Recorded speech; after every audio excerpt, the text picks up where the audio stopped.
Hi there folks, my name's Colin, and yes, over the next few minutes I'd like to talk a little bit about mental health and how we can work with it, especially in the environment we're in today where things are volatile, uncertain, complex and ambiguous. It is vital to pay attention to one's own mental health. Stress levels are high, and our deep subconscious, the amygdala, I spoke about it in one of my previous talks, is on edge as it sees this complexity, this volatility and this uncertainty and ambiguity as a threat. And what can happen is we end up becoming more reactive, and that really can impact on our mental health. Now, there's many things we can do to work with our mental health. I'm just going to talk about 3 interrelated areas. The first thing is to label and name our emotions. Now, this may sound so simple, but it's vital. If you look at a child, if a child's emotions aren't acknowledged, what happens? Well, I know as a parent, it's happened to me, is that our child can start really screaming and shouting, and it comes out way more intensely than just by simply acknowledging it and then addressing whatever needs to be done. It's the same with us. If we are not acknowledging and labeling and naming our emotions, they do need to be expressed, and they will be expressed in whatever way they can. And by labeling and naming them, what happens is they are less attached to our behavior. And by noticing them, we become the witness and the observer, and we go, I see you. Okay, now what's the next thing we can do after we've labeled and named our emotions? By the way, Robert Plutchik's got a great emotional wheel you can work with to help with that, to be as specific as possible around naming your emotions.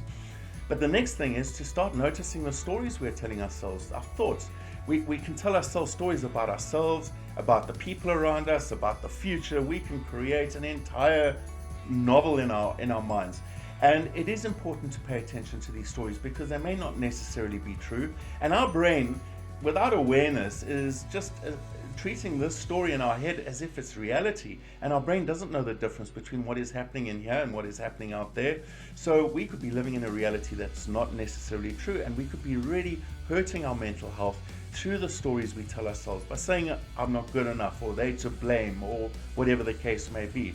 And as we pay attention to these stories, again, they have less of an attachment to us, and we become there's a less chance we become the story.